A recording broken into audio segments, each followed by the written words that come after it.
يا رسول الله الصلاة والسلام عليك يا رسول الله وعلى آلك وأصحابك يا حبيب الله وعلى آلك وأصحابك يا حبيب الله الصلاة والسلام عليك يا نبي الله الصلاة والسلام عليك يا نبي الله وعلى آلك وأصحابك يا نور الله وعلى آلك وأصحابك يا نور الله. My dear Islamic brothers and viewers of Madani channel, welcome back to our beautiful silsila Blissfull Saher. Alhamdulillah Azza wa Jal is just closing the time of Sahri, and Alhamdulillah Azza wa Jal we presented ourselves in your court, and we want you to be with us inshallah Azza wa Jal throughout the silsila. Very beautiful topic we're going to be talking about, and also a very beautiful Quranic story.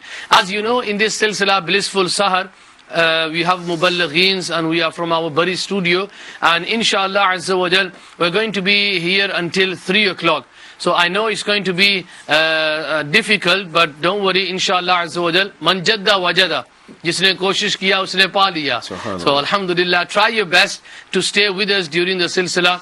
Alhamdulillah Azza wa Jal, in this silsila we want you to be part of this silsila. Send us your text messages, your views. You'll see a number at the bottom very soon, so please send us your views and your messages as well.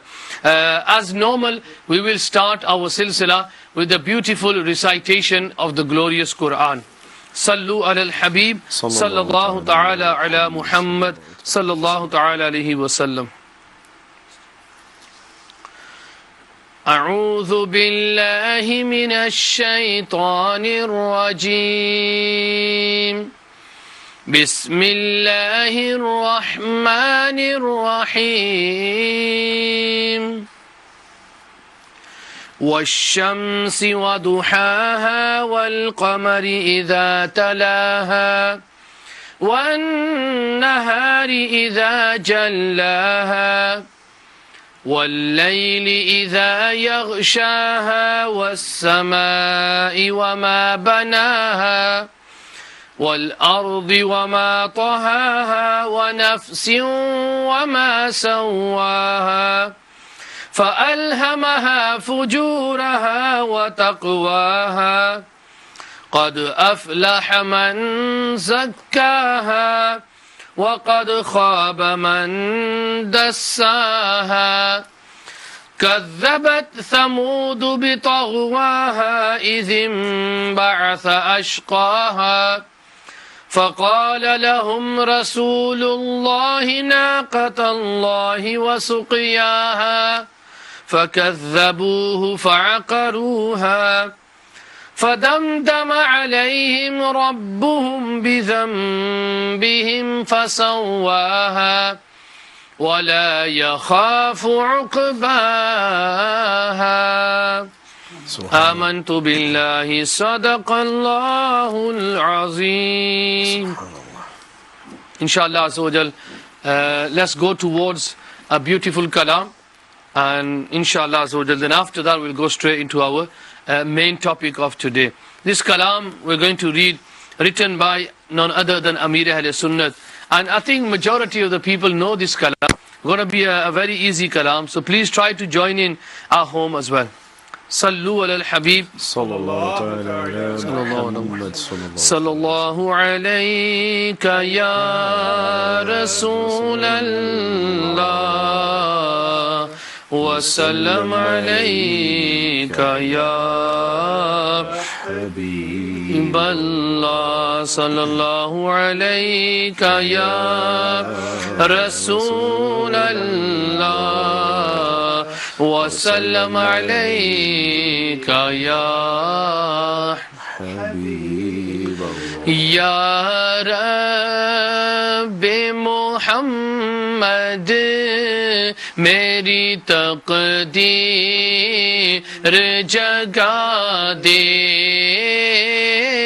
یا رب محمد میری تقدیر جگا دے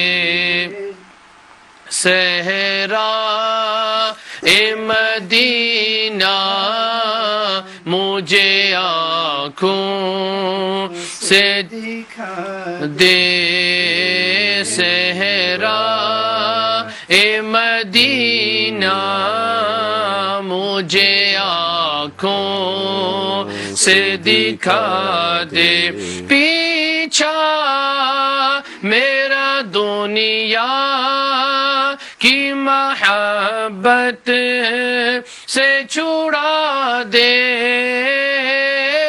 پیچھا میرا دنیا کی محبت سے چھڑا دے یا رب مجھے دیوانہ مدینے کا بنا دے یا رب مجھے دیوانہ مدینے کا بنا دے دل عشق محمد میں تڑپتا رہے ہر دم دل عشق محمد میں تڑپتا رہے ہر دم سینے کو مدینہ میرے اللہ بنا دے سینے کو مدینہ میرے اللہ بنا دے بہتی رہے اکثر شاہ ابرار کے غم میں بہتی رہے اکثر شاہ ابرار کے غم میں روتی ہوئی وہ آنکھ مجھے میرے خدا دے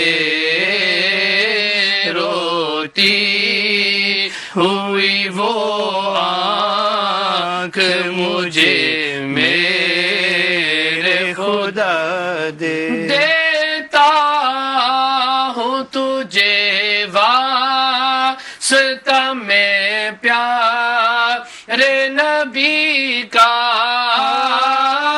دیتا ہوں تجھے واسطہ میں پیارے نبی کا امت کو خدایا رہے سنت پہ چلا دے امت کو خدایا رہے سنت پہ چلا دے ایمان پہ دے موت مدینے کی گلی میں ایمان پہ دے موت مدینے کی گلی میں مدفن میرا محبوب کے قدموں میں بنا عطار سے محبوب کی سنت کی لے خدمت عطار سے محبوب کی سنت کی لے خدمت ڈنکا یہ تیرے دین کا دنیا میں بجا دے اللہ ڈنکا یہ تیرے دین کا دنیا میں بجا دے یا رب محمد میری تقدیر جگا دے صحرائے مدینہ مجھے آنکھوں سے دکھا دے. صلوا علی الحبیب صلی اللہ تعال علی محمد وعلی آلہ وصحبہ وبارک وسلم. Dear Islam brothers and viewers of Madani channel, alhamdulillah azza wa jal, you are watching our beautiful silsila Blissfull Saher. And we're going to be talking about something very, very important, and this is to do with everyone. You know, we talk about success, we talk about so-and-so's being very successful in life. He's got a business, he's being very successful, you know, he's got a big house, he's got a good car, he's got a good job, he's got a good bank balance. That person, you know, as they say, you know, he's doing it. Yeah, this person is doing it. He's very successful. But in actual fact, what is success? How did the Sahaba Ikram think of success? Let me just give you one example. One Sahabi radiallahu ta'ala anhu, at the time of his death, he placed his foot on the feet of the Prophet sallallahu ta'ala alayhi wasallam. His name was Hazrat Sayyidina Ziyad radiallahu ta'ala anhu. He was seriously wounded, and he says that he only had a few moments to live. And his last wish was that I wish someone can go and call my beloved Messenger sallallahu ta'ala alayhi wasallam and tell him that his slave Ziyad is about to leave this world. When the Prophet sallallahu alayhi wasallam, he comes to the aid of Sayyidina Ziyad radiallahu ta'ala anhu, he lifts his head and he places his head on his beautiful lap. And the Prophet sallallahu alayhi wasallam, he strokes his head, his forehead, and he says, "Oh Ziyad, look, open your eyes, I am here." And Sayyidina Ziyad radiallahu ta'ala anhu, subhanallah, when he opens his eyes, he sees the beautiful glooming face of Rasulullah sallallahu ta'ala alayhi wasallam. And then all that power he's got left in his body, he struggles and he tries to move, and he puts his head in the feet of the Prophet sallallahu alayhi wasallam. And he says, "Fustu bi Rabbil Kaaba, I swear in Rabbi Kaaba, I am successful." You know, so success judged by the Sahaba Kiram is when they die in the feet of Rasulullah sallallahu alayhi wa sallam. Pyare Islam bhaiyo, inshallah azza wa jal, we're going to be talking about success, how success can be achieved, true success, how it can be achieved. We've got Muballighin in the studio today. We've got Harun Bhai sitting on the right side. So I think we will start off with Harun Bhai, inshallah azza wa jal. Harun Bhai, success. Bismillah ar-Rahman ar-Rahim. First of all, Hafsab, you know, you mentioned the beautiful companions of Rasulullah sallallahu alayhi wa sallam, and how amazing were their lives, that they lived by looking at the beautiful face of Rasulullah sallallahu alayhi wa sallam. Their life evolved around, you know, everything. You know, today our success is our bank balance, our cars and everything else. But their success was just sitting in the court of Rasulullah sallallahu alayhi wa sallam. How beautiful was that? You know, it was that, you know, whenever you ask the Sahaba Kiram, you know, that time they lived with the Prophet sallallahu alaihi wasallam, and the Sahaba Kiram, they would say that, you know, we never wanted to go away from the Prophet sallallahu alaihi wasallam. That is how much they enjoyed the company of the Prophet sallallahu alaihi wasallam. Hazrat Abu Bakr Siddiq radiallahu ta'ala anhu, he says that he was asked which is the most blessed, beautiful thing for you in the world, and he said, just the beautiful face of Rasulullah sallallahu alaihi wasallam. And it's so amazing. We're talking about success, Hafiz Sabna. Today we live in a very materialistic world, and people have this vision of success. If I achieve so much, if I get so much in my bank account, I'm successful. If I manage to buy that house, I'm successful. If I manage to get that car, I'm successful. And they've set their standards. Now the difficulty is that everybody has a different thought. So everybody has different standards for their success. You might think one thing is success, I might think that's not, something else is. The problem is we use our own intellect to kind of judge what success is. And the problem is we've not gone to the Quran. Now what the Quran says is this: قَدْ أَفْلَحَ الْمُؤْمِنُونَ الَّذِينَ هُمْ فِي صَلَاتِهِمْ خَاشِعُونَ. Tarjuma from Kanzul Iman. बेशक वो ईमान वाले कामयाब हो गए جو اپنی نمازوں میں خشوع اور خضوع کرنے والے ہیں. Subhanallah. So that is success. The Quran tells us clear, sometimes, some of the verses of the Quran, they are so clear in their meaning. Basically, you can't be clear enough. And here, Allah Ta'ala, He says that those are Muslims are successful who have offered their salah. Who are sincere and humble in their salah. I mean, this is the standard that Allah Azza wa Jal, the creator of the heavens and the earth, is saying that if you want the true measure of success, it's not in your bank balance, it's not in having a peaceful life, it is having humbleness and sincerity when you stand in my court. And there is a verse of the Holy Quran, Ala bi dhikrillahi tatma'innul qulub, that no doubt the satisfaction of the hearts is in the remembrance of Allah Azza wa Jal. And if you ask people, Rehan bhai, if you ask people, what do you think of success? Yeah, people will think, sukoon qalb naseeb ho jaye, we just want to live a peaceful life, we think that is successful. But to live a peaceful life, the peaceful life is not watching films, watching dramas, reading magazines. Peaceful life is reading the Quran, and as Harun bhai mentioned in the Quran, that Allah Ta'ala, He says that someone who is humble in his salah. I mean, the actual call to pray within it, Hayya al falah, come to success. Come to success. And unfortunately, a lot of people these days, they've furthered themselves away from that, and they're now in a rut, so to speak, a rat wheel as they call it, where what they see as sukoon, peace, is to work as hard as they can through the week, look forward to the weekend, spend all their money on the weekend doing whatever they do.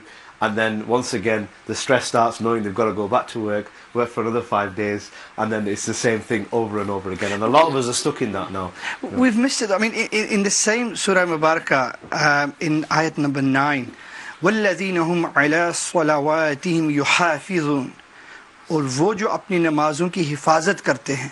And then again, this is still describing the successful ones. Can they protect their namaz? Now, Hafiz Sahib said yesterday, even if you miss one namaz a day, you are benamazi. This is referring to the one whose entire life evolves around his namaz. Some people, the ignorant, what they say is, why do you say, I'll do such a thing at Maghrib? And why do you time everything around namaz? Because that person is in fear of Allah. His life evolves around Fajr, Zohar, Asr, Maghrib, Isha. Your life evolves around 2 o'clock and 4 o'clock and 6 o'clock and 8 o'clock. These people who fear Allah, their life evolves around the namaz. And this is why whenever they say, I'll do this after Maghrib, I'll do this after Asr, and they're not, some people take the wrong meaning. They think, he's telling me he's a namazi.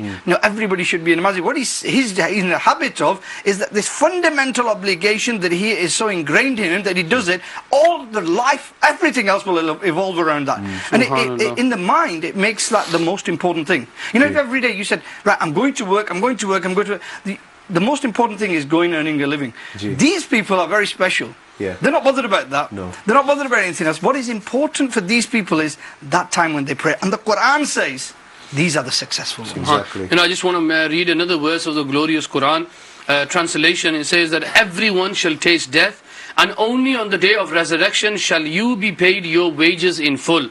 And whoever is removed away from the fire and admitted into paradise, he indeed is successful. The life of this world is only a deceiving thing. So you have your creator, Allah Azza wa Jal, who is telling us that the only success is that a person when he's entered into paradise. There's a very beautiful waqia about Sayyidina Ghaus Pak rahmatullahi ta'ala alayhi. For all those, mashallah, millions of viewers who are watching, and those Ashikane Ghaus Pak rahmatullahi ta'ala alayhi, those Qadris who are watching this silsila, remember what our Shaykh, our Murshid, Ghaus Pak radiallahu ta'ala anhu, he says, it was the day of Eid, and Ghaus Pak rahmatullahi ta'ala alayhi locked himself up in a room and he was crying. And his murid was stood outside, and then, when they went inside, they said, Ya Sayyidi, why are you crying today? It's the day of Eid, it's a day to enjoy, but you are inside crying. Why? What is the reason? And Sayyidina Ghaus Pak rahmatullahi ta'ala alayhi, he says that my Eid will be on that day when Allah ta'ala says to me, Abdul Qadir, go into paradise. Allah. So according to this verse of the glorious Quran, that those people who will be entering the gardens of paradise are the successful people. So you can have a lot of money in this world, you can drive the best car in this world, and it's not, I just want to mention that it's not guna to drive a good car, it's not guna to live in a good home, but the thing is, if you start to judge That now because I've got the best car, I've got the best house, I've got a lot of money, I am successful. People talk, you know, even my parents at home will talk, Fulana na puttar itna kamyab jai raha, Fulana na puttar bada kamyab hai. Why? What is the success? Where do we measure this success? That success is measured by the wealth that he's got. This is it, you know, sometimes it actually makes your heart tremble that beta gustakh hai. Does not bother about his parents, but because he's rich, look, misale dete ki he's successful. And somebody is humbling himself in front of his parents. His life, his days and nights evolved around doing the khidmat of his parents, and he is following the Quran and the teachings of Rasulullah sallallahu alaihi wasallam. But he's poor, he's got a normal job, and he's not considered the successful one. Okay, he is on true success. And the one whose father is in an old people's home, whose mother he doesn't know where she is, she's living with daughters somewhere, but he's a millionaire, he's living in a big mansion, and he's got wealth. We think, yeah, he's successful. This is the problem. We keep on thinking that success is achieving titles, achieving a lot of money, the respect of other people, whereas what should we really be doing? Our title should be really trying to please Allah Azza wa Jal and getting the titles of, let's say, a Qari Sahib or a Hafiz Sahib or a Mufti Sahib. No, Rehan, we just cut in on that. Yeah, these titles of Hafiz and Alim, they are very, very, you know, pure and sacred titles. Because who is a Hafiz? The one who has remembered the Quran. Who is an Alim? The one who has learnt about the Deen. He is the one who's got the understanding of the Deen. You know, again, I just want to mention, you know, there might be some viewers of Madani channel who might know someone, or they might be, you know, trapped in that themselves. You know, I was approached once by an Islamic brother, young Islamic brother, and he goes, you know, I'm just having a few problems at home. What are you having problems at home? MashaAllah, you're a Hafiz. You don't need to have any problems. Everyone, Allah Ta'ala will remove them problems. He goes, no, my problems have just started. Why? Because my so-and-so cousin, he's just had his degree, low degree. Now my parents at home, they're giving me tane. Tane kya de rahe? Falana wakil bani gaya. Oh, tu kya banta hai? And you think to yourself, he's become a Hafiz of the Quran. The thing is, with this situation, look, we can look at this in a really, really beautiful way. We need to understand it spiritually. Is that person who's a liar, is he going to be able to speak to Allah Azza wa Jalla in a way where he can ask for 10 people to be taken to heaven? Whereas will the Hafiz Sahib be able to do this? Subhanallah. You know, the thing is, we look Let's not be talking too much about lawyers, Arun Bhai. The problem we have is, again, our definition of what successful is. You know, Muballigh Dawat Islami, our Nigrani Pak, Khalid Bhai was doing a bayan, and he said something really good, and it stuck with me. What he said is, in the olden days, people came to this country to earn a living, and they sent money back home. And back there, they built a big mansion. Badi koti, you know, and we still do it to an extent, but they built this big koti. And even if somebody was living here, if he'd sent enough money back to build a big house, he was considered successful. He sent money back, he's built this huge house, he is successful. He's only going to live in that house for a few years, maybe if he gets back. A lot of the people here didn't get back to live in those houses. They passed away. What about the afterlife where you're going to spend thousands and thousands of years? What if, you know, you wanted to make that life for a few years when you went back home blissful and you built up koti and you considered that to be success. What about that dark and lonely grave that calls out every day? This is the thing, when you go into the grave, you won't be able to take your money with you.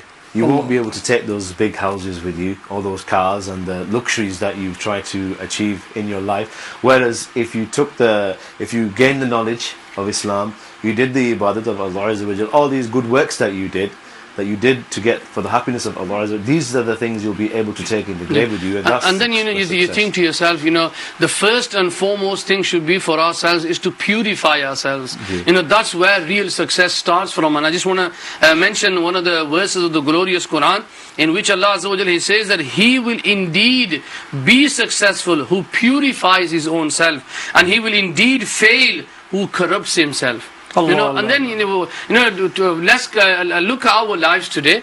You know, how much have we purified ourselves? Have I become a namazi? You know, even in the month of Ramadan, you know, have I started to change myself? Whereas before I never used to read the Quran, have I started to read the Quran? You know, these are all steps to purify yourself. And then in the court of Allah Azza wa Jal, inna akramakum indallahi atqakum. That the one in the court of Allah Azza wa Jal, the one successful will be the one who's pious. The one who is pious. Sayyidina Abu al-Hujjaj Somali rahmatullah alayhi narrates that radiyallahu ta'ala anhu narrates that sallallahu alayhi wa sallam said, when the dead person is laid into the grave says to him, may you be destroyed. Now, this is the call of the grave. Allahu Akbar. And then the real success, Sayyidina Anas radiyallahu ta'ala anhu says that sallallahu alayhi wa sallam said, whoever learnt and taught the Holy Quran and then acted upon whatever is in it, in the Holy Quran, the Quran will intercede for him and take him into Jannah. Now that is success. Today, our lives are flying by, and yet, we don't even open the Quran. Rehan bhai, in the month of Ramadan, we think we're doing justice to the Quran by taking it and reading it for as quickly as we can. Exactly. And race lagi hoti hai.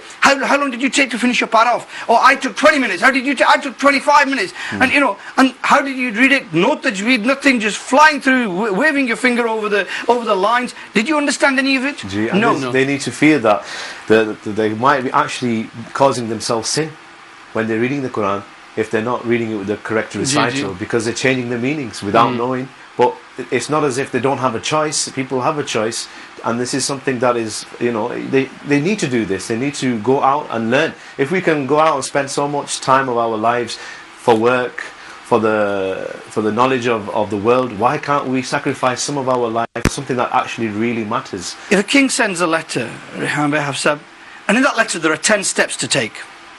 Now, if the servant who gets the letter, takes the letter, puts it on it, puts it in a beautiful envelope, puts it in a high place, kisses it every morning, and then a week later the king says, I sent you a message. There were 10 steps you needed to take. Well, Hazrat, every day I kissed it, I put it on my head, I put khushbu on it, I put it in a high place. What's the king going to say? You didn't even read the message. Exactly. It's just an example to wake us up that Allah Azza wa Jal, the creator of the heavens and the earth, has sent you a message. You need to read that message. You need to understand it. Okay, you get the sawab of reading the Quran without the translation. Yes, you get the sawab. But are you only going to do it for the sawab? What about the message? What are the commands that Allah Azza wa Jal gave? You need to learn, you need to read the translation. And alhamdulillah rabbil alameen, tafsir Siratul Jinan. Beautiful, absolutely amazing, so simple that even somebody like me whose Urdu wasn't that good can understand it.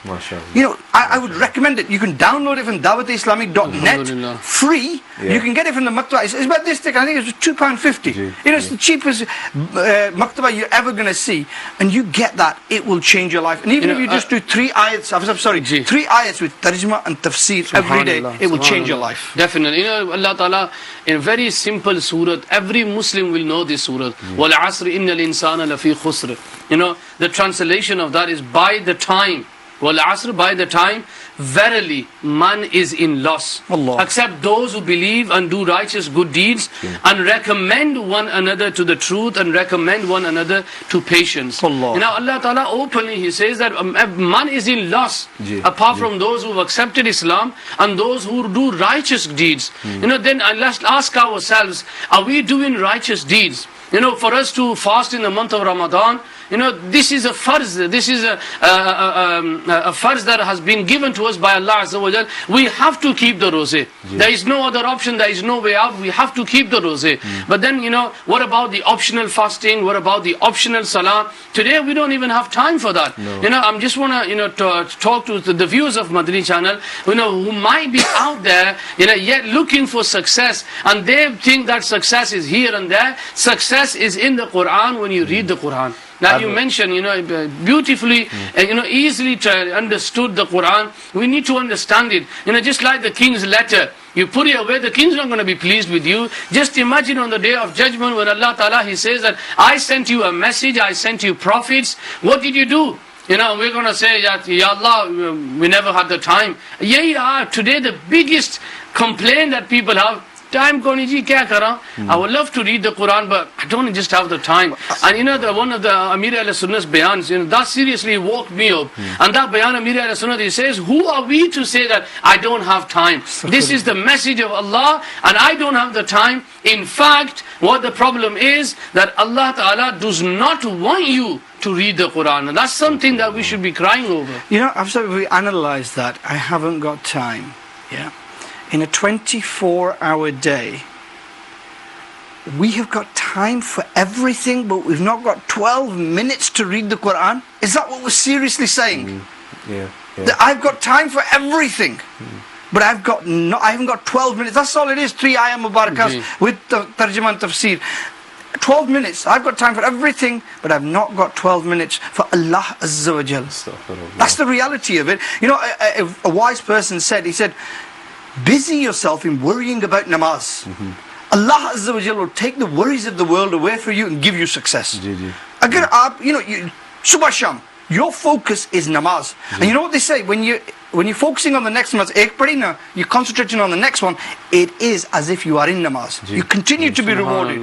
This is why i'tikaf is so beautiful. You know, we do i'tikaf, and the ulama ikram say, the scholars of deen say, that one of the reasons this is so precious is, you've done one namaz, you're in the masjid and you're waiting for the next one. And that wait, Allah Azza wa Jal loves. And if you do that in your life evolves around Fajr, Zahar, Asr, Maghrib, Isha, decade, success will come to your feet. You don't have to go anywhere. Exactly.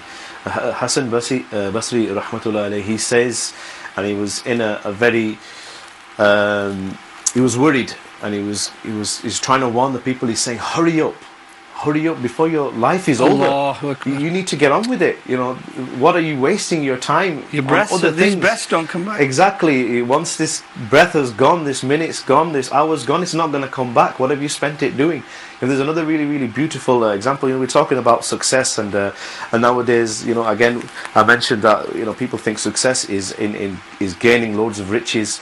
If you look at one of the companions of the Holy Prophet sallallahu alaihi wasallam, Suhaib al-Rumi, he actually came from, you know, the Rumi as in being Rome. He came from Rome, and he was like a slave, and slowly when he came to Makkah Sharif, he slowly started to become a businessman, and he became very, very successful. And then Islam was revealed to the Holy Prophet sallallahu alaihi wasallam, and slowly everybody started to move towards Medina. They did hijrah. Now, when he wanted to actually travel with the Prophet sallallahu alaihi wasallam, but didn't get the opportunity, so he had to do it on his own. And when he started to travel, some of the Quraysh, they followed him, and he realized that he was being followed. So he stops and he gives them a warning that, look, I'm really good with this bow and arrow. If you come any closer, I'll kill you. And he actually turned around and then said that, but if you let me go, I will tell you where I've left all my riches. I will tell you where all the riches that I've gained and piled, that I've made from business, I'll let you have it. I'll tell you where it is. Just let me go. So he gave everything away. Now, when he finally starts to reach Medina Sharif, the Holy Prophet ﷺ is waiting for him there. And he says to him that your contract with Allah Azza wa Jal has been successful. It's been successful. Now, that is success. He give his wealth away because he wanted to be with the Prophet ﷺ. You know, just imagine Suhaib Rumi radiyallahu ta'ala anhu, he was martyred in the battle of Uhud. You know, and when the Prophet ﷺ looked at him, he didn't have enough cloth just to cover his whole body. And the Prophet ﷺ, he cried. And he addressed the Sahaba Ikram, and he says, oh my Sahaba, look at Suhaib. You know, he was a very rich man. You know, he says that his shoes used to be imported from outside. I think that was Musab ibn Umair. Was that Musab ibn Umair? Yes, I was just Am I getting confused with something? Yes, you are. Right. That's another really, really beautiful example. You know, Musab bin Umair radiyallahu ta'ala anhu, a very, again, you know, such a rich his person. His scents and fragrances came from different parts of the world. He was a very, very rich person. But when he came to the Prophet sallallahu alaihi wasallam in his last moments, the Prophet sallallahu alaihi wasallam cried. You know, and he says, this is my Mus'ab. You know, he has given up everything, and he has given up the world for me.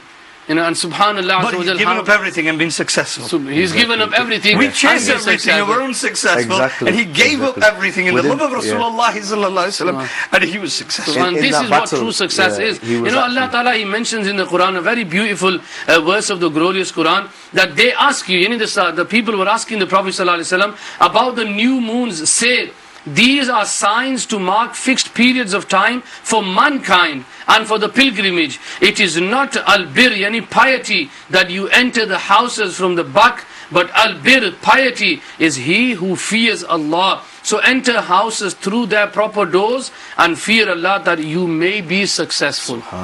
You know, and in other words, when people think about success, you know, the Prophet sallallahu ta'ala alaihi wasallam, you know, he used to tell the Sahaba Ikram that, look, success is not in this materialistic world. You know, there's two things that people love. You know, people either love their children or they love wealth. These are two things, and Allah Ta'ala talks about these two things in the Quran, that, O believers, do not let your wealth and your children divert you from the remembrance of Allah. وَمَنْ يَفْعَلْ ذَلِكَ فَأُولَٰئِكَ هُمُ الْخَاسِرُونَ. And those who do are the losers.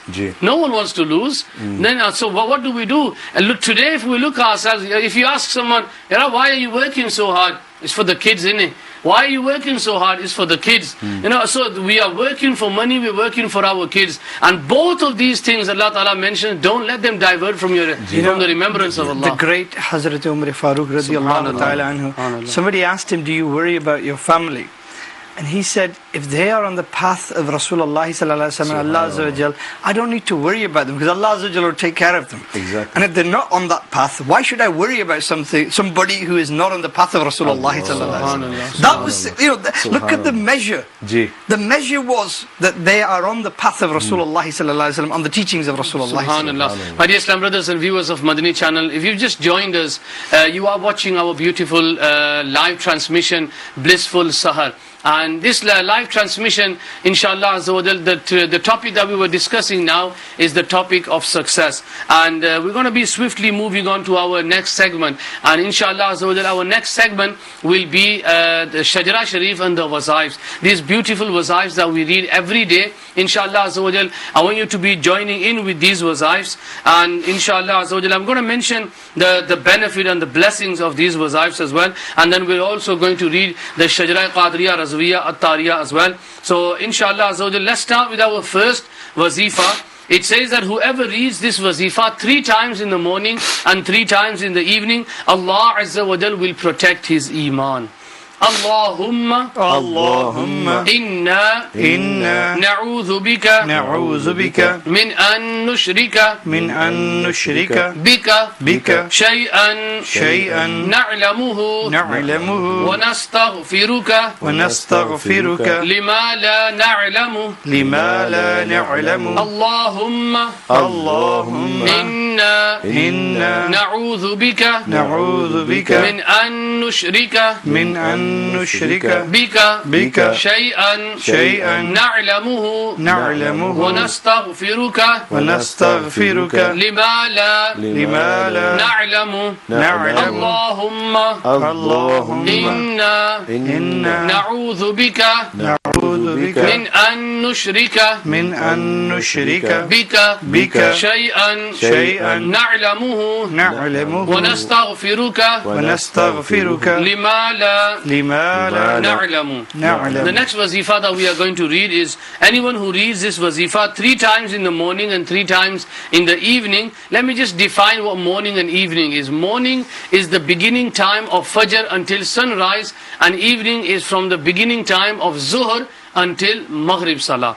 So anyone who reads in between these times, this wazifa, whoever reads this, Allah Ta'ala will protect his life, will protect his wealth and his family and children.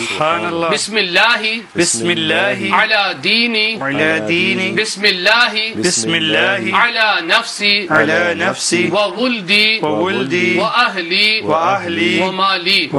Bismillahi ala dini Bismillahi ala nafsi وولدي وأهلي ومالي بسم الله على ديني بسم الله على نفسي وولدي وأهلي ومالي. And whoever reads this following wazifa once every morning and in the evening, Allah Ta'ala will protect him from problems and calamities. And whoever reads this 11 times in the morning and in the evening, Allah Azza wa Jal will repay his debts from the unseen. Subhanallah. Allahumma inni a'udhu bika min al-hammi wal huzni wa a'udhu bika min al-ijzi wal kasali وأعوذ بك وأعوذ بك من الجبن من الجبن والبخل والبخل وأعوذ بك وأعوذ بك من غلبة الدين وقهر الرجال شجرہ عالیہ. الصلاة والسلام عليك يا رسول الله وعلى آلك وصحابك يا حبيب الله. یا الہی رحم فرما مصطفیٰ کے واسطے، یا رسول اللہ کرم کیجے خدا کے واسطے، مشکلیں حل کر شہ مشکل کشا کے واسطے، کربلائے رد شہید کربلا کے واسطے، سید سجاد کے صدقے میں ساجد رکھ مجھے، علم حق دے باقر علم خدا کے واسطے، صدق صادق کا تصدق صادق الاسلام کر، بے غضب راضی ہو کاظم اور رضا کے واسطے، بہر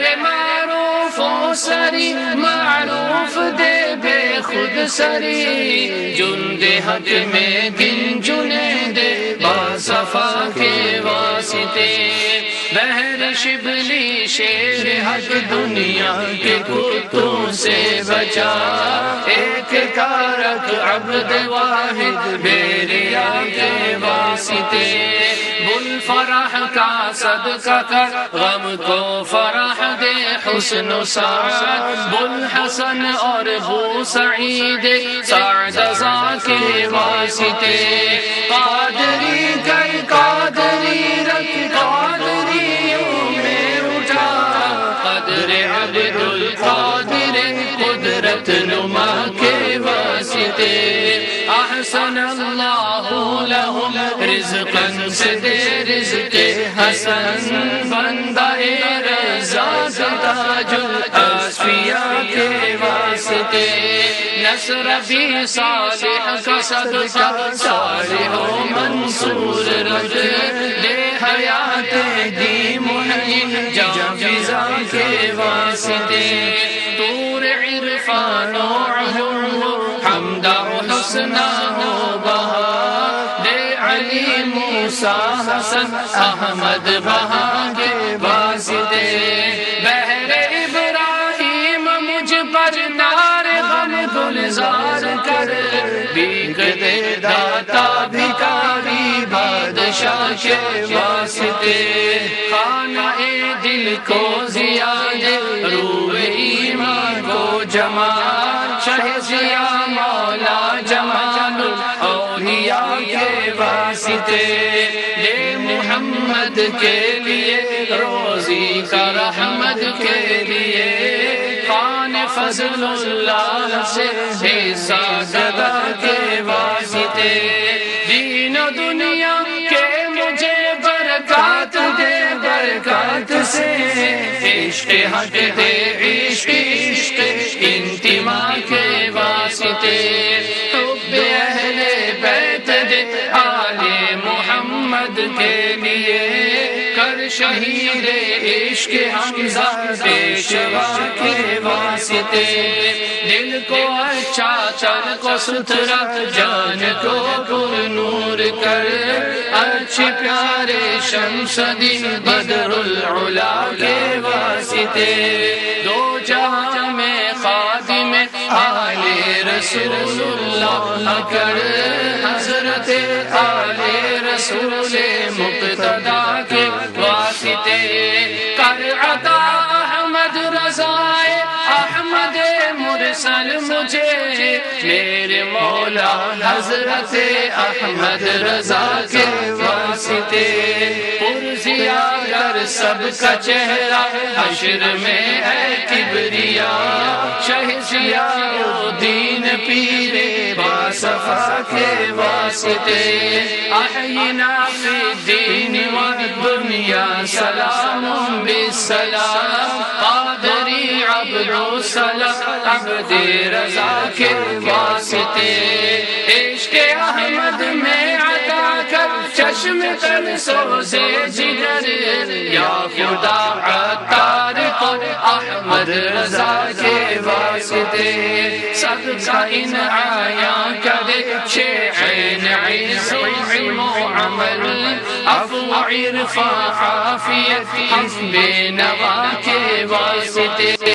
کہہ کے رہتے ہیں دعا کے واسطے بندے تیرے کر دے پوری آرزو ہر بے کسو مجبور کی کر دے پوری آرزو ہر بے کسو مجبور کی اللہم صلی علی سیدنا مولانا محمد وعلی آل سیدنا ومولانا محمد وبارک وسلم. Alhamdulillah Azza wa Jal, we read some of the wazaifs in the Shajra Attariya, and also we've read the Shajra Sharif as well. Inshallah Azza wa Jal, very soon you'll see the Shajra Sharif on a silsila program where Alhamdulillah Azza wa Jal, all the Buzurgan-e-Deen in this silsila are mentioned, their brief biographies as well. And my dear Islam brothers and viewers of Madani channel, if you have still not done bad with any Pir-e-Kamil, then I invite you to come and do bad in the hands of Amir al-Sunnah. Subhanallah, that Wali Kamil in our age, our day and time today, that Alhamdulillah has changed the lives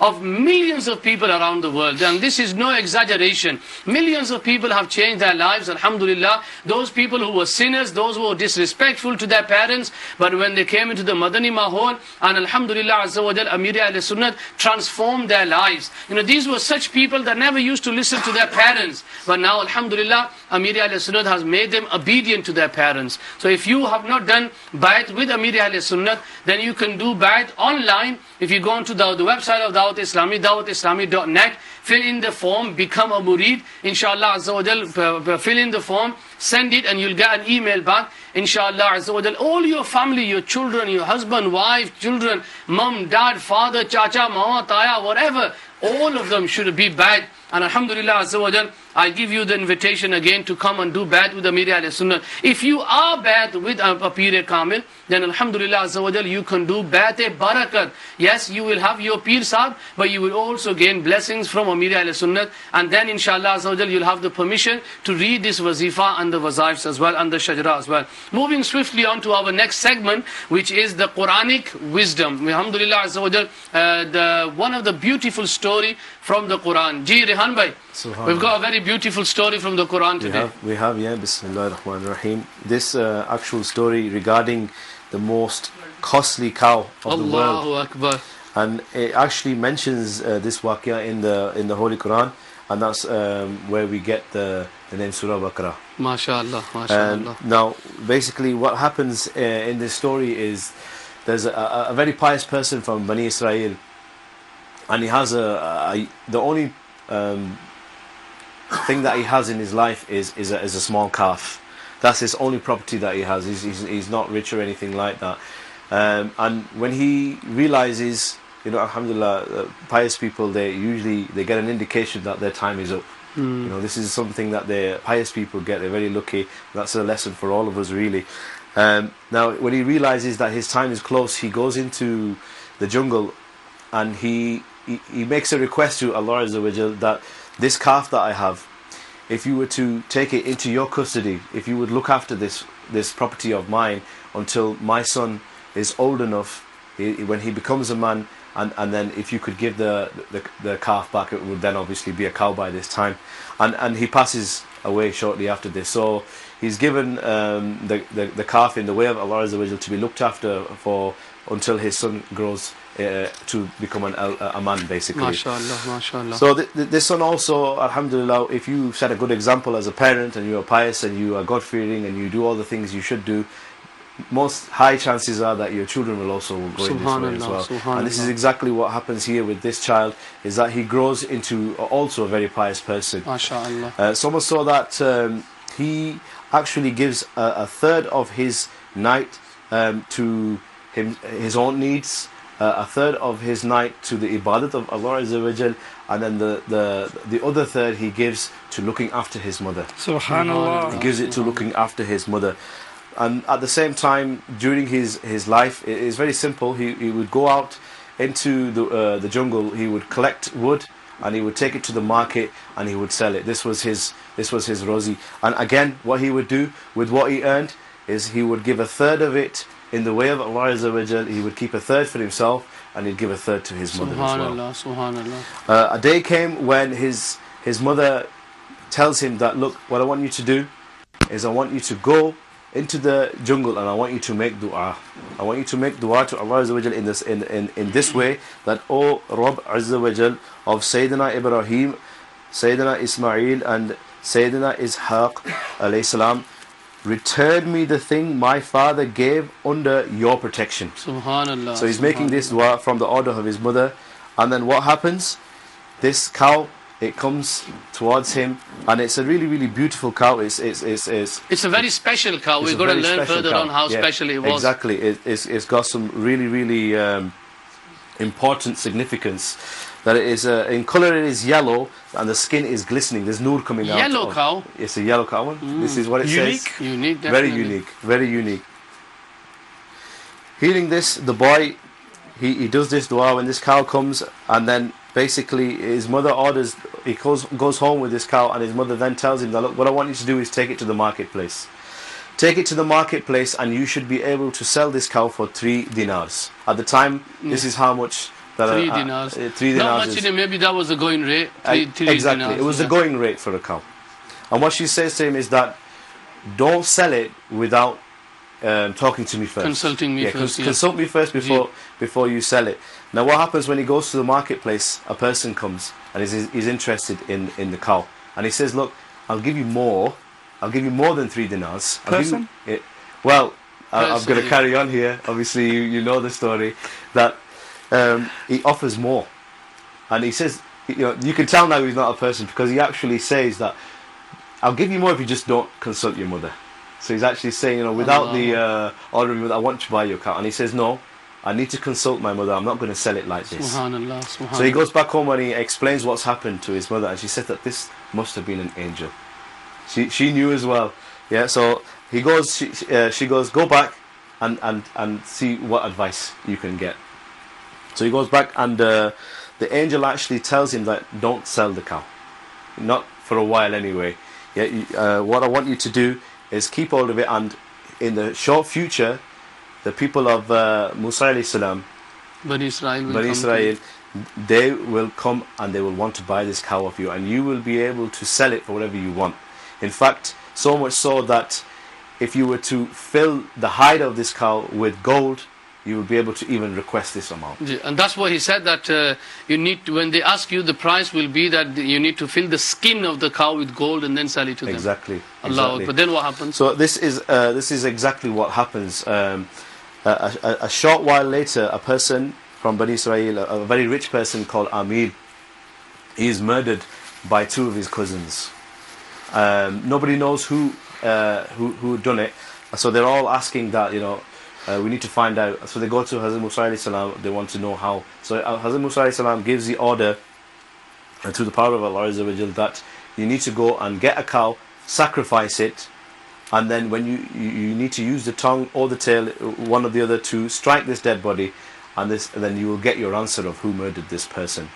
But Bani Israel, being the way they are, decided to start asking questions, arguing amongst themselves. So they created more fitna amongst themselves. The order was only to go and get a cow and sacrifice it, but they started to ask, well, what should the cow be like? How old should it be? What colour should it be? How should it look? All these questions. So Musa alayhi salam is then... Doesn't I think the tafsir have some say that basically they were trying to make a mockery, they were trying to belittle what was being said. Exactly. And so they asked all these questions again and again and again, in a sense trying to belittle what the hukum was, and they got themselves into deeper and deeper difficulty. Yeah, they made it so worse like you for said, themselves. they could have got any cow, but because they tried to be clever and ask specific questions, Allah Azza wa Jal designated a specific cow, but Allah Azza wa Jal knew that was what they were going to do, because the cow had already been planned for Exactly. So the description from Allah Azza wa Jal was, this cow will be yellow in colour, it will be at such an age where it won't be too old, it won't be too young, and it turns out to be this cow. So they do a deal for this cow, and they end up paying that exact price that the Allahu angel Akbar. requested. So they went out and paid over the millions, odds. innit? Exactly, yeah. Hence the title of the story being the most expensive cow in the Subhanallah. world, basically. You know, sometimes in Pakistan, sare bande kehne, oh, lakha na bachda labna. Yeah, This is exactly. more than kei lakh, hai na? I Yeah. just have this, sorry, have you finished? Well, you can say. I was just going to come back on one point. There's a very subtle point all the way through this. There's so many Madani pools, there. definitely, mashallah. And one of the Madani pearls that springs out to us is right from the beginning. This son was obedient to his mother. Yep. He gave 1/3 of his time to his mother, looking after her. He gave 1/3 of his wealth to his mother. When the mother commanded him to do, he was being offered more. He didn't think, I'll be clever. My mum doesn't know what's going on, because these days that's what happens. Yeah. You know, they don't know. My old man doesn't know what he's talking Yeah, about. they missed the real point, which is to follow the order. Instead, they think, well, actually, you know what? I'll be clever. I'll try and impress them by I'm getting more here. They get too And they big for forget their they forget the original order, which is don't sell it without my consultation. The Madani pearl we get is no matter what you think, what your parents say will give you success. We were talking about success. Now this, time and time again, because he was following the commands of his mother, because he was looking after his mother, that was success. That's what got him to where he was. If he had not been a pious man who looked after his mother, or gave 1/3 of his wealth to his mother, or didn't just follow the simple command of his mother, he wouldn't have gained that. Exactly. Allah, Allah. So basically, they did exactly what Musa alayhi salam commanded them to do, which was to sacrifice the cow, use either the tongue or the bone from the tail to strike the dead body, and the dead body came to life. And the dead body explained who had murdered him, and they murdered him for his wealth, basically, and then went back to being in a dead state. And the Waqia, would you like the translation from? Definitely. Yes? Okay, so translation from Kanzul Iman. Which verse is it, so that we can tell the viewers that go by when you wake up in the morning or now, read this verse. Surah Alhamdulillah. Baqarah, verse 67 to 73. So the translation is quite lengthy. Yeah, it's a bit of a long one. I'll get through it. We're here all night. Don't worry. No problem. And remember when Musa said to his people, Allah commands you to sacrifice a cow. They said, coming to the point you made, Harun Bhai, are you making fun of us? He answered, I seek refuge in Allah from being amongst the ignorant ones. They said, pray to your Lord that He may describe the cow to us. Said Musa, He says that it is a cow neither old nor young, but in between. So do what you are commanded. They said, pray to your Lord that He may reveal its color to us. Musa answered, He says it is a yellow cow, bright in color, pleasing to the beholders. They said, pray to your Lord that He may clearly describe the cow to us. Indeed, all cows look alike to us, and if Allah wills, we will attain guidance. Said Musa, He says, she is a cow not made to work, neither plowing the soil nor watering the fields, flawless and spotless. They said, you have now conveyed the proper fact. So they sacrificed it, but they seem not to be sacrificing it with sincerity. And remember, when you murdered a man and were therefore accusing each other concerning it, and Allah Azza wa Jal wanted to expose what you were hiding, we therefore said, strike the dead man with the part of the sacrificed cow. This is how Allah will bring the dead to life. And He shows you His signs so that you may understand. Subhanallah. This was para number 1, Surah Al-Baqarah, verse number 67 to 73. So inshallah Azza wa Jal, I'm not going to say if you get time, you must try to, inshallah Azza wa Jal, read this. And some of the moral lessons. It's beautiful. This is what people are missing when they're not reading the Quran. Rehan Bhai, when he was telling the story, seriously, I wanted him to carry on and tell more stories. But inshallah Azza wa Jal, we're going to have one story from the Quran every day, inshallah Azza wa Jal. And some of the moral lessons that Mufti Sahib writes at the end is that the man, he left the calf under the protection in the tawakkul of Allah Azza wa Jal. And this is what we need to do as well. Leave your belongings, in the trust of Allah Azza wa Jal. Inshallah Azza wa Jal, you will get rewarded and you will get better in return, inshallah Azza wa Jal. And then what Harun Bhai, you mentioned that young boy, his father was a pious man as well. So this also mentions that if we are pious ourselves, then inshallah our offspring, our children will be pious as well. And if we are, bad and, wrong, then that's what you're going to have. We set an example. Yeah, so we need to make sure. I think the thing was, this person, this wali of Allah was obedient to his mother, and that gained him success. I was up in the fourth point that Mufti Sahib notes here. It's a very important one that I just wanted to briefly discuss. What the Bani Israel did, they argued and debated in relation to the command of Allah and that is what got them into difficulty. Today we get a lot of youngsters where the command of the Quran and the Hadith Mubarakah, the ulama ikram say, and they say, oh no, it can't be like that. They challenge it, Nauzubillah, and they don't know that they're on a very, very dangerous path there. Exactly. They say, why is this like this? And sometimes they go way too far where they're arguing over the command of Allah. Now there are certain things that you can have a debate about, and there are certain things you have to accept. And that, in this culture and society we live in, there is this mindset to challenge everything, but you've got to be very careful. Look what it did to the Bani Israel when they challenged the command of Allah. It put them into so much grave difficulty, and therefore when Imam Sahib at the mosque says, this is it, don't say, oh no, deen is easy, you don't have to do this, you get that. Even now, when Tarawihs are long, you get youngsters, what they say? Oh, you can't stand for an hour, it's very long, and then you have to rush back home and do sehri. Isn't there an easy way out? There must be, And what they're saying, the commands are very straightforward. They're looking for an easy way, and they're arguing with what the ulama ikram are telling them. I need to be very careful. And another beautiful thing, because the cow was yellow, resembling the yellow color, Hazrat Ali radiallahu ta'ala anhu, he says that the one who takes on yellow shoes will always remain happy and will suffer sorrows rarely, because Allah said about yellow cow that pleasing to the beholders, tasurrun nazirin. So yellow is a color that is pleasing. So alhamdulillah, try to wear yellow slippers. And I've seen in the Madani environment of Dawat Islami, Amir al-Sunnah, alhamdulillah, he wears yellow. Muballighin of Dawat Islami, they try to wear yellow. Sometimes people think, come on man, what's happening here?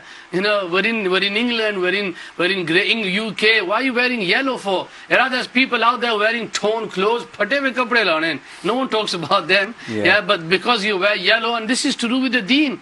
And people will take out anything, so-and-so pop singers got a hairstyle, chalo ji, it's a trend now. Even Muslims blindfoldedly walk after them. So alhamdulillah, my dear Islam brothers and viewers of Madani channel, I hope you enjoyed this beautiful story. And whilst we're on this topic of giving in the trust of Allah, there is a beautiful wazifa that I want to give you for the protection of your wealth and for your assets. So any wealth we have, if you have money at home, I'm talking about that money. That if you got money at home, if you got anything that is really expensive, then try to read Ya Jalilu, Ya Jalilu, Ya Jalilu 10 times. For example, I've got my phone, expensive. And what you need to do is, I don't want this to be stolen or anything. Ya Jalilu, Ya Jalilu, Ya Jalilu, Ya Jalilu, Ya Jalilu, Ya Jalilu, Ya Jalilu, Ya Jalilu, Ya Jalilu, Ya Jalilu. Do dam on it. Inshallah, Allah Ta'ala will protect it. So will it be safer than being under the mattress then? Ji. I was just on that point as a side issue. One of the other things that the ulama ikram say will protect your wealth is making sure that you pay your zakat. Subhan. That's we're in the season of zakat. A lot of Muslims pay their zakat, and alhamdulillah, the very beautiful thing Arun Bhai mentioned, that if you want your zakat, your wealth to be protected, your money to be protected, then give zakat. Allah Ta'ala will protect that as well. MashaAllah, beautiful story, Rehan Bhai. What are we talking about tomorrow? What we're talking about, you put him on the spot. I try to put people on spot. Inshallah, let me see if I can find 70,000 dead resurrected. 70,000 dead resurrected. Allahu Akbar. So tomorrow's story, obviously you've got to join us to see what the story is about. So we're going to talk about 70,000 people who were dead, but they were brought back to life. How did they brought back to life? Who were these 70,000? You'll only find it tomorrow on Blissfull Saher. So inshallah, that's enticing the people. Inshallah, obviously I know, alhamdulillah, viewers of Madani channel, you love, mashallah, the silsila. That is why you are watching it. Be part of this silsila as well. Alhamdulillah, Azza wa Jal, you see that number on the screen. You just dial that number, send us your voice messages, through WhatsApp. If possible, we'll play them on Madani channel for you as well, so that inshallah Azza wa Jal, other viewers can benefit as well. And remember that inshallah Azza wa Jal, after our silsila, the brothers from South Africa, inshallah Azza wa Jal, they'll be joining you live as well. Now obviously this is going to be mostly for the viewers of South Africa, but mashallah, viewers of UK, you are more than welcome to join the brothers and listen to their beautiful Madani pearls as well. And swiftly moving to our next silsila, next segment, which is about one rule of fasting. Which one? That one. That one. صلوا على الحبيب صلى الله على محمد. Today what I wanted to do is clarify a misconception, because a lot of people, because the fasts in this country are quite long, they think that if I fast it might affect my health and I might get ill, etc. Now the reality is that fasting actually improves your health. Allah Hazrat says in Al-Malfuz on part 2, page 143, once I saw my respected father, Sayyidina Maulana Naqi Ali Khan rahmatullah alayhi, in a dream a few weeks before Ramadan. He said, son, you will fall severely ill in the morning following Ramadan, but be careful, you should not miss even a single fast. As my father had predicted, I did fall severely ill in Ramadan, but I did not miss a single fast, alhamdulillah. Allah Azza wa Jal granted me good health by the blessings of fast. And Naqa sallallahu alayhi wa wسلم had said, no doubt you will get healthy if you fast. Subhanallah. Subhanallah. Look, this fasting, it actually improves your health. A lot of people have this misconception. Look, this body wasn't designed as a food processing plant. Unfortunately, what we do is we use it as a food. For 11 months of the year, all it's doing is processing food. Now, when during the month of Ramadan we give it a bit of a break, even when it's time for iftar, we should take it easy. I mean, it's difficult at that time, especially when you've had a long fast, but we should take it easy and eat in moderation. But at least during the day, it gets a rest. And that rest, the doctors now are saying, is great for not only your physical health, but also your psychological well-being as well.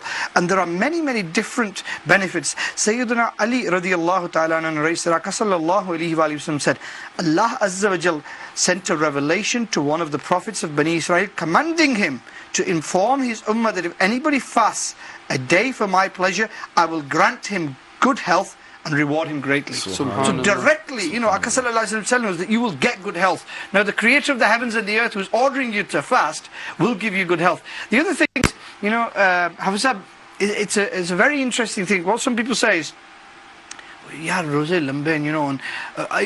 say Allah Azza wa Jal loves you so much, why does he make you starve for 20 hours? And this is the soch, and what the ulama ikram say is something really beautiful. What they say is this, that Allah Azza wa Jal loves you 70 times more than your mother loves you. When your mother loves you, there's a time when the child gets ill, and the mother goes to the doctor, they get the medication, the medication is bitter, but what you will get is, when the young child is there, the mother will hold down the child with both hands, she'll make sure open the mouth, and she'll put the medicine down, and the child's coughing and everything else. And they'll make her say, look, the mother hasn't lost all her emotions, she still loves the child, but she knows what is good for it. So he knows this momentary crying and this force feeding is actually long-term benefit the child, because it will cure the child of illnesses. Now in exactly the same way, Allah Azza wa Jal has blessed us with this month of Ramadan. Why? Because we don't even know what we've done. So through the blessings of these fasts, Allah Azza wa Jal says, well, it's an excuse to forgive you. And this is what Ramadan is all about. And also, the doctors today, they do talk about fasting as well. Someone gave me a clip to watch, and this Western doctor, he says that if you fast for twice a week, it detoxicate your body. Whatever problems you have, digestive, all these things, inshallah, well, I'm saying inshallah, he didn't, but it improves your body, improves your health as well. And this is what the Prophet sallallahu alaihi wasallam says, fast on Monday and Thursday, that's twice a week. Boosts your immune system. This is amazing. And Amir Sunnah Dawud Barakatullah Aliyah notes this in Faizan Ramadan.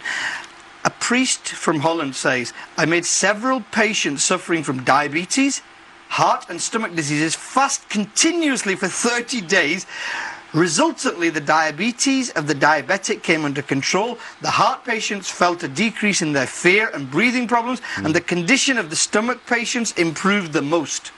This is a priest who carried out this experiment for 30 days of fasting. And alhamdulillah rabbil alameen, we get that naturally every year to improve our health. And then mentally, it just improves your health so amazingly that there is a psychologist who says that it is an accepted fact that fasting is an excellent cure for physical stress, depression and mental disorders. Well, there might be so many Islam brothers watching us now and you think, I've got this problem, I've got that problem, I can't keep a roza. My mashra will be try to keep a roza, to try to see if you can get it all the way through. Sometimes what people do is they'll just pay the fidya. How much fidya is it? I can't keep a roza this year. Remember there is no fidya, but you have to keep that roza. There's no saying that I can't keep the roza, take money from that. If that was the case, then especially in this Western culture, Allah Ta'ala has blessed us with so much money. Every year we could say, "Hello ji, 30 roze ne paise, I'm out of it now." But because roze is important, like Harun Bhai mentioned a lot of benefits, we have to try to keep a fast. And then even if winter, if you can fast in winter, you must fast. There's no way out of that. I'm sorry, it's sad and it's disheartening that, the people who do this are the ones that Allah Azza wa Jal has blessed with money. And they try to buy their way out of everything. They don't think that I need to thank Allah Azza wa Jal.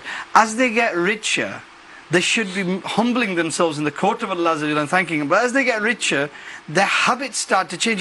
You go to some people's houses, and when they were poor, on the walls they had Ayatul Kursi and Ya Allah, Ya Muhammad and all that, and they bought a new bungalow, a massive house, and now you search around and you can't see the name of Allah Azza wa Jal. You see paintings on the walls, and you don't see the name of, and you think, Ya Allah, you've given him, you give him £1 million koti, and he doesn't want to put your name on it. How unfortunate is that person? But then when something does happen, we all turn back to Allah Ta'ala.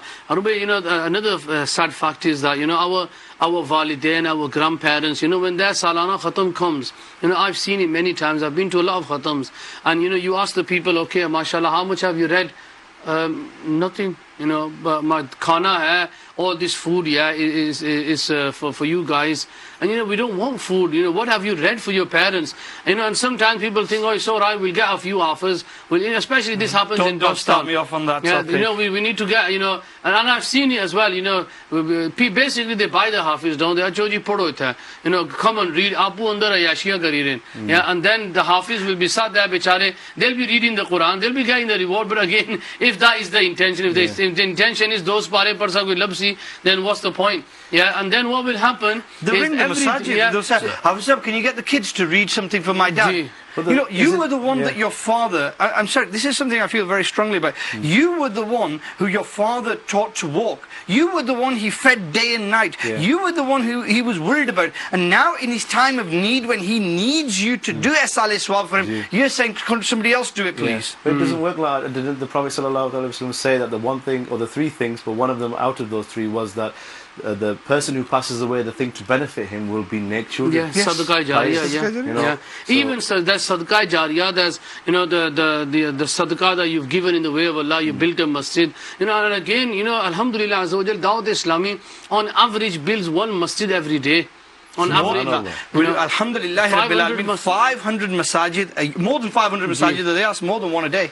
So that's more than one a day. Maybe, alhamdulillah, Azza wa Jal, those Islamic brothers, instead of, I've seen this as well, Harun Bhai, there's about 25, 30 people in the family will go to Pakistan just to do a khatam there. Why? Because Grani pata laga na khatam karne aaye hue. And they'll be spending lakh rupees on food, but the people whose the food that is, they'll be standing outside with a black bag in their hand, made to queue up, and people will shout at them, land siddhi banao, ye karo, wo karo. But jinna haki nahi na, all these chaudhry and all these guys, they'll be outside, inside eating away. The whole essence of the Khatam Sharif was to sit humbly in the court of Allah Azza wa Jal, read the Quran, do the zikr of Allah Azza wa Jal, recite Durood Pak, make a heart-trembling dua. Now, Rehama is like a wedding, it's like a buffet service. It's all built around what they're going to serve. Yeah. to what we're going to eat. Buffet services on, you know, it was in our time, it was straight roti salan you used to get at the end of a, you used to have a 2-hour, 3-hour mahfil, you get roti salan, you come out. Now it's a 5-course meal at the Khatam Sharif. The people will actually say to the Imam Sahib when he's doing the Elan for the Khatam, make sure you say that there's going to be food served at the end, because they're worried that people might not even turn up. What are we, you know, what's the mentality there? What we come to? Alhamdulillah, my mom's Khatam, inshallah, is coming in July.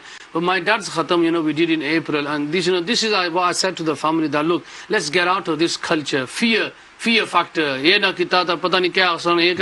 forget all that, you know, let's please Allah Ta'ala and not please our relatives. Exactly. Yeah. So Alhamdulillah, what I did, you know, this is what Amir al-Sunnat wants as well, that, you know, have a mahfil at home, you know, read the Quran first, pehle Quran khani, have a short mahfil, do the khatam, and whoever's there, just feed them whatever you can. You know, and that is what we are lacking today. And then for those people who are saying today, it's alright, Hafiz Sahib will read, we'll give him 100 pounds, people will come up to you. People have come up to me as well. One person, he comes, he goes, 10 Quran chahiye. You know, no problem. Achha maktabej desa 10 Quran. No, 10 Quran padhe ve. Theek hai, duniya ne sare kam chhodi uda fir asa. Usane Quran pak pada. You know, this is what it is. They are buying the Quran. You know, they are buying the Hafiz. And again, okay, you're doing that, but what about your own children? What are they learning from that? The thing that gets to me, Hafsab, is sharmini nashni. Ji. Your father's passed away, and you are going to other people to recite the Quran Pak. You can't even now, even though they've passed away from this world, you can't recite a Quran Pak for them. This is the halat we're in. It's bad news. It is bad news. Yeah. I'm just going to come back to where we started from. We've moved off the subject. I told you it was one of my sensitive topics, but a news reporter and a team of researchers went from Germany, England and America to Pakistan during Ramadan. And they carried out some research, and in their research they found that Muslims in the month of Ramadan suffered less ear, nose and throat infections because they were doing wuzu regularly. Then not only that, they said that in the month of Ramadan people got less stomach, liver, heart and nerve problems because of fasting. People go out to an area where they don't eat samosa pakode. You know, so if they went to a place where they didn't eat all that. But look at the hikmah. You know, when Attari times comes, naturally, all those pious people who can control themselves, most of us, we try to do something. But look at the hikmah of Allah Azza wa Jal, amazing. You know, Allah Azza wa Jal works in amazing ways. The Tarawih Salah. You know, you stand there for an hour and a half, 37 rakats. By the time you're done, Alhamdulillah, you feel great. If we didn't have that, Tarawih, how would you wouldn't work the food off. And after 2 or 3 days, you'd be in hospital. Exactly. But the way we eat at iftar time, so the Tarawih itself is such a benefit as well. One of the things that I think we need to address also is that, alright, we spend all this time and effort, you know, having a fast for such a long time, and then when it does come to the time to eat, we go crazy. And then we come to the masjid in that state, and no one can stand next to each other, because the person, you can literally smell what he's had about half an hour before, because they can't control the wind that's coming up now, and the fizzy food, and it's gone, you know, out of control really. You know, the one thing that we've tried for the last few years, because obviously it's late, and then you've got Tarawih, and then you've got Saher after it. What we try to do is keep it light and eat fruit. And have something to eat, keep it light, and especially at Sehri time as well, stick to cereal. It's just, it helps with the indigestion and everything else during the day. And you know, that way, you're not angry during the day, because you're not getting acid reflux and everything else. People think that the more they eat, the easy they will have, but the more you eat, the problem you have. The more problems you have. You know, why not act upon the sunnah of the Prophet sallallahu alaihi wasallam, pani and khujur? You know, at least one. You know, the Prophet sallallahu alaihi wasallam and the Sahaba Ikram, I can you know, relate to the Jang-e Tabuk. That was the most, as they say, the battle that took. It wasn't even a battle. You know, the battle didn't take place, but Jang-e Tabuk was such an event that Muslims, they were walking, you know, to Tabuk, which is in Jordan. They walked it there, and then they were rationed with one date one Sahabi per day. And then that came to a ration that one date was rationed to a few Sahabis. You think to yourself, if these Sahaba Ikram, Alhamdulillah, had so much trust in Allah Ta'ala and they successfully, Alhamdulillah, Azza wa Jal, controlled their nerves, why can't we do the same as well? Now, Rozana Roti, the boneless or see the Farak Tareen Pehen Gaya, Alhamdulillah, Azza wa Jal, if we can, try to revive this sunnah of the Prophet Sallallahu Alaihi Wasallam. The sunnah also is to 1/3 of the stomach for the food, 1/3 for water, and 1 for air. We don't do that, do we? Just fill I think Hamd's favourite line, Sajani Yad Khuda is but the thing is this, the month of Ramadan is there for us to train ourselves for the rest of the year, because Rehan Bhai, we're in a culture where from morning till evening we're constantly eating now. They were saying in some research that an average person used to have food contact a few times a day, and this day and age, we're having 16 to 20 food contacts a day. It's become a trend though, It's become a trend. And now the month of Ramadan actually helps to control that. During the day you're not eating, and yet you're fine. I mean, even with a 20-hour fast, you're fine. You go, you have your iftar, and then you go for Tarawih, you come back. So it shows you that you can do it. So why can't we do that for most of the year? And even when you're not in fasting outside the month of Ramadan, you need to control your habits, and this is what the month of Ramadan is training, isn't it? People go to crazy lengths to spend money on products to try and keep themselves young, spend money on going to the gym and get fitness trainers and this, that and the other, whereas if they just fasted, they have the same effect. Subhanallah. They'd be healthy. Exactly. Islam brothers and viewers of Madani channel, Alhamdulillah Azza wa Jal, hope you are enjoying and learning in this silsila as well. Alhamdulillah Azza wa Jal, there'll be many Islamic brothers and viewers of Madani channel. This was, mashallah, Harun Bhai was talking about fasting and the importance and what to eat in the morning. Inshallah Azza wa Jal, tomorrow we'll have another ruling of fasting, and inshallah Azza wa Jal, another beautiful Quranic story as well. But in our last segment, what we talk about is one ruling of salah. So inshallah Azza wa Jal, we did talk about yesterday the third and the fourth precondition sharait of namaz. Today inshallah Azza wa Jal, we're going to be talking about the fifth and the sixth ruling of salah, or the precondition. Number 5 is intention, niyyat. Now niyyat means the firm intention in the heart. Number 1, although verbal intention is not necessary, it is better provided the intention is present in the heart. So we can make intention with the tongue, it is mustahab, you get more reward, but the real intention is inside the heart as well. And further, making intention in Arabic language isn't necessary. It can be made in any other language. So you can make intention from your own mother tongue as well, that will be fine. As regards intention, there is no significance of verbal utterance. For example, if the intention of Zuhr Salah was present in the heart, but the word Asr instead of Zuhr was mistakenly uttered, Zuhr Salah will still be valid. Sometimes what happens is, you stand up and you think, 4 rakat namaz, farz waqt namaz, Isha, and you're reading Asr. But it doesn't really matter. If inside your heart it is Asr, Isha, then that is fine. So if you're contradicting with your tongue, then that doesn't matter, because tongue is mustahab. The heart is what is the real condition. Subhanallah. The least level of intention is that if someone asks as to which salah is about to be offered, one should reply promptly. If he is in such a state that he has to recall before replying, then his salah will not be valid. So how to be sure that you have the right intention is, once you see someone offering salah, you ask that person, which namaz did you read? If that person is thinking, did I read, so because he's thinking, his intention wasn't right. But if he says straight away that I was offering 4 rakat farz of Isha, then that is fine. If the salah is farz, the intention of farz is also necessary. So for example, the intention, I am offering the farz of today's Zuhr, is to be present in the heart. You don't want to be standing up for Zuhr farz namaz, and then in the heart, you might be thinking that I'm reading 4 sunnat. So if you have in your heart 4 sunnat, but you are reading 4 farz, then that intention is not valid. Your salah will not be valid. Even though it is correct to make just a general intention of salah, for nafal, sunnat and tarawih, but it is safer to make the intention of tarawih or current sunnat while offering tarawih. So when you stood behind the Imam Sahib, make sure you make the intention in the heart of Salatul Tarawih. As for other sunnat salah, one should make the intention of sunnat or that of the following of the Prophet sallallahu alaihi wasallam, because some mashayikh scholars consider a general intention insufficient for sunnat salah as well.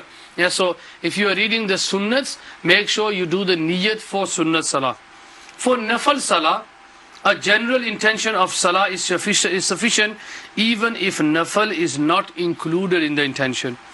The intention, my face is towards the Qibla, is not a condition. To say, Muh mera taraf khana Kaaba Sharif. You don't have to say that because you are already facing towards the Qibla. Okay, while offering salah, following an imam in jama'at, a muqtadi can make the following intention as well. I intend to offer the same salah that the imam is offering. Yeah, so for example, you don't have to go through the whole words. You can just say whatever the namaz of the imam is my namaz. Yeah. Okay. The intention of the funeral salah is the salah is for Allah and the supplication is for the deceased person. We normally make this intention, 4 takbir, namaz, janaza, farz kifaya, thana वास्ते अल्लाह ताला के लिए, दुरूद पाक प्यारे आका अलैहिस्सलातु वस्सलाम के लिए, और दुआ वास्ते हाजिर मय्यत के पीछे इस इमाम साहब के Allahu Akbar. Mayyit has to be present there. That is why the word hazir mayyit. Because in the Hanafi fiqh, I don't think it's in any fiqh, there is ghaibana namaz-e-janazah. The mayyit has to be there. It is necessary to make the intention of wajib for a wajib salah. And it has to be specified. For example, Eidul Fitr and Eidul Adha, the salah after tawaf, or the nafal salah that was deliberately cancelled as the qada of such a salah is also wajib. Yani the niyat is wajib. You have to make the wajib niyat for wajib salah.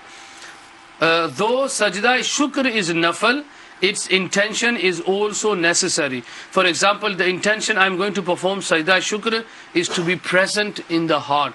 And how do you do sajda shukr? The ulama, they mention that sajda shukr and sajda tilawat, you can do it the same way. So the afzal tariqa is to stand up. You don't need to do Allahu Akbar, just stand up and then say Allahu Akbar and go into sajda. Once you have done the sajda, then stand up again. That is your sajda shukr and your sajda tilawat. Yeah, so there is no niyat, no attahiyat, nothing in that. According to the author of Nahrul Faiq, intention is necessary even for sajda sahab. One has to make intention in his heart that he is performing sajda sahab. Now some of the viewers might be thinking, what is sajda sahab? Now sajda sahab is that's the 2 sajde that we give after reading at-tahiyyat up to Muhammad and abduhu wa rasuluh, and then giving a salam on the right side, and then the 2 sajde that we give, this is what you call sajda sahab. Now when do you give sajda sahab? If you miss any wajib. And how many wajibs in the namaz? Amir al-Sunnah writes in Laws of Salah, 30 wajibs in Salah. So if you miss any of these wajibs, or if you miss 1, 2 or 3 or more, then one sajda sahab is sufficient for all of them mistakes. So basically, it's a mistake that you have done in your Salah by missing a wajib, and now you are compensating for that by giving sajda sahab. Hafizat, mashallah, you've very beautifully and very thoroughly gone through the different rules in relation to this, and you were reading from somewhere, because obviously memorizing all of that is quite difficult. Where were you reading from? It's the book of Amir al-Sunnah, the Laws of Salah. Where can I get it from? Laws of Salah, alhamdulillah, azza wa jal, Maktabatul Madina. Maktabatul-Madina.net, you'll have a copy in a few days in your house, inshallah azza wa jal. And then, if you can't, then just go onto the website of Islamic.net and download it free of charge. Subhanallah. So deen, alhamdulillah, is free. Whereas guna, you have to pay for it. One Middle Sunnah mentioned, we've got Laws of Salah. Here are we. Can we have a close-up of Laws of Salah? I remember it's there. Yeah, so Laws of Salah, inshallah. I just want you to watch this, the book. This Laws Salah, alhamdulillah, written by Amir al-Sunnah. There are 12 booklets in this one book, relating to Salah. There's missed Salah, Qaza Salah, Traveler's Salah, method of wuzu. Can you just zoom out a bit, Madina, so that we can get the book as well? So that's the name, laws of salah. But inshallah azza wa jal, the sixth one that we are doing today is takbir tahrima. Starting salah by uttering Allahu Akbar is compulsory. So this is the last shart, takbir tahrima. So alhamdulillah azza wa jal, now we've covered the 6 conditions of salah.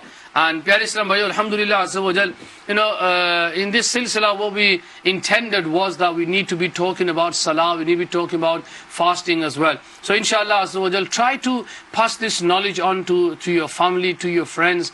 Alhamdulillah azza wa jal, we did a salah course yesterday in Huddersfield, salah course, and alhamdulillah we had a very good attendance.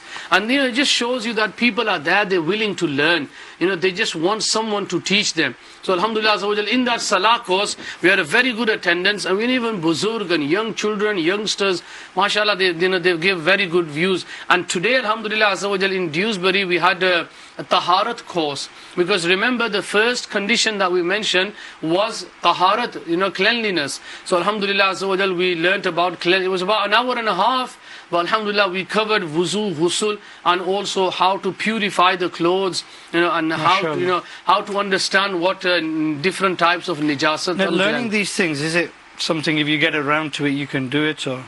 Sometimes people think, but the thing is, it's not that. You have to make time. Yeah. Because remember, taharat course, you might be thinking, it's alright, I'll do it some other time. Taharat is compulsory, it's a sharait. And the Prophet sallallahu alaihi wasallam, in the hadith pak, the mafhum is that half of the religion is cleanliness. You ask people, why? Come on, let's read namaz. Oh, my clothes are not clean. The one thing the Amir al-Sunnah says, how can a Muslim be walking around with dirty clothes? What if you have to read the Quran? We can't read the Quran because our clothes are dirty. Sometimes it's not even that, it's just to get rid of the person. Busy. How busy are we going to be? There's going to be a time when the angel of death comes to you. Is that what we're going to say? Come back later, I'm going to be too busy at that time. We're not going to get no second chance there. It's like Rehan Bhai said, it's just an excuse, isn't it? There was a buzurg who were passing by a shop, and the shopkeeper said, Hazur, why don't you come in? He said, okay. He said, Barakat, you will bring blessings. And the time for Azan was called. So he said, let's go read namaz. He said, Aap chale, main aata hu. So anyway, the buzurg went off to the masjid, they prayed and they came back. And he's still there selling away customers and everything else. He said, why? He said, well, look, Hazur, I've got customers. What can I do? Yeah. He said, okay. He said, tell me this. When you need to eat, what do? So Hazrat, you have to eat. So I pull down the shutter, I go to the back and I eat. He says, okay. When you need to go to the bathroom, what do? He says, well, one can't survive otherwise. So I pull down the shutter and I go to the bathroom. He said, so when you want to eat, you can pull down the shutter and go to the back and eat. When you need the bathroom, you can pull down the shutter and go to the... But it's time for namaz, you can't pull down the same shutter and go to the masjid. It's all... Yeah. Arun, you mentioned, you're talking about people there that don't read the salah, obviously. But more importantly, for the ones who do read their salah, if they actually pick this book up, if they take the time to actually get this book and read it, they will actually realize how easy it is to invalidate your salah. So a lot of people out there think, I'm alright, I read my namaz, there's no problems. But if they actually look into it and study it properly, they'll probably find so many mistakes within themselves. That must be expensive, that book. Very expensive, £2.50. If you do need a bank loan, contact so it's quite it's only £2.50. Didn't know you were offering bank loans? For interest free, inshallah. So just joking. The thing is, all these things in that salah course, one person, because now he learned that 3 fingers to face towards the qibla is wajib and 1 is farz. We're going to learn in the faraiz. I was shocked. This guy comes up and he goes, Hafiz ji, and you think, don't worry about him, worry about yourself. But now he knows that you have to have your fingers facing towards the qibla. And so many people out there who think their namaz is correct, but when they do sajda, the fingers are just pointing towards the ground. The toes, they're not bending their toes. They're not bending their toes, and because of that, they're invalidating their salah. Just on the taharat course you mentioned, just as a final word, there was a Madani kafla of Dawat Islami, and the Muballigh was teaching the people how to do ghusl, and a buzurg 60 plus, he started crying, and the Muballigh said, why are you crying? And he said, I've got grandchildren, and I thought having a bath was simply standing under the shower or pouring water over yourself. So I've spent my life in impurity. Well, now I'm learning. There was another waqia that Rukn Shura was telling us about, where somebody was in ihram, in Makkah Park, in front of the Kaaba, and the Muballigh was telling him about ghusl and the people there, how to do ghusl properly, and he got up and took the Muballigh. He said, I've just learnt this. He was in ihram. The Muballigh had to take him out of the masjid, teach him how to do ghusl. He did ghusl, then took him to Miqat and brought him back for Umrah. This is the halat. This isn't something you can learn when you get time. This is farz ayn. You have to learn this. You will be questioned about this. And it's not that Allah Ta'ala Rahman Rahim, oh maaf karna. The thing is, Harun Bhai, we've only got a few minutes left here. We are spending a lot of time on farz kifaya than farz ayn. Farz janaza is farz kifaya. But you see packed out masjids. It's a good thing, alhamdulillah. I'm not denying that. It's good that people turn up for janaza, but the intention will be intention. When it comes to namaz time, I don't mean to interrupt you there. When it comes to namaz time, what happens is the same people who stood outside. But when it comes to the janazah, they go upstairs. There was a shocking fact, Harun Bhai. We were in a city, the Imam Sahib, he was doing the bayan of Jummah. And he literally had to go outside the masjid and say to the people, Ke Khuda ne bandeo, come inside, it's Jummah namaz. Come and read Jummah. Janaza is going to be after Jummah. Jummah da pehle padho na. But people, they're standing outside having a cigarette, laughing and joking, and he goes, what kind of Muslims are you? So again, hamari zuban mein kehte na panji hai. Sab panji wasta hai yahan, ke fulana taksi hai, aisi ho nahi si hai. Varna, do we really come for, to come there and to worry about your death, that one day we're going to be in the same position? Because that's what the Prophet ﷺ said, visit the graves and remember your death. So they're more worried about their own relations than they are worried about what Allah is going to think about them. One of the things that I remember from laws of salah, because people will be thinking, why they keep saying in around that the namaz will be invalidated by this, and if we don't do this, it's up to Allah to accept it or not. But that is the wrong way to be thinking. One of the waqiyas within the laws of salah you will find is that where the companion, he sees somebody reading his salah and he's doing his ruku and his sajda incorrectly. So he pulls him up on it and he says to him that, how long have you been reading your salah like this? And he says, I've been reading it like this for 40 years. 40 years. He says to him that, well, it's not being accepted, and if you continue to do this and die like this, you will not die on the deen of Muhammad sallallahu alaihi wasallam. Subhanallah. My dear Islam brothers and viewers of Madani channel, I hope you enjoyed today's silsila Blissfull Saher. And really the intention was to pass on this knowledge of Islam to the viewers of Madani channel, and alhamdulillah, and also to educate ourselves. When we do the silsila, all these topics that we choose, we deliberately sometimes, alhamdulillah, we did get a few messages from the Islamic brothers that there's different topics this time. Why we deliberately choose them is so that we can go out there and study them, and that's more knowledge for us as well. But alhamdulillah, whatever you learned now, inshallah, there's more opportunity. Stay tuned to Madani channel, inshallah, especially the viewers of South Africa, because now, inshallah, the brothers from South Africa, they're all ready for you guys. Inshallah, they'll be going live from South Africa. So please, if you are in South Africa, in this African countries, please join into the Islamic brothers. And those in the UK, if you wish to continue, then alhamdulillah, the more you learn, the merrier it is. May Allah Ta'ala protect our iman, and may Allah give us the true benefit of the Mahir Ramadan. Sallu ala الحبيب صلوا على محمد وعلى آله وصحبه.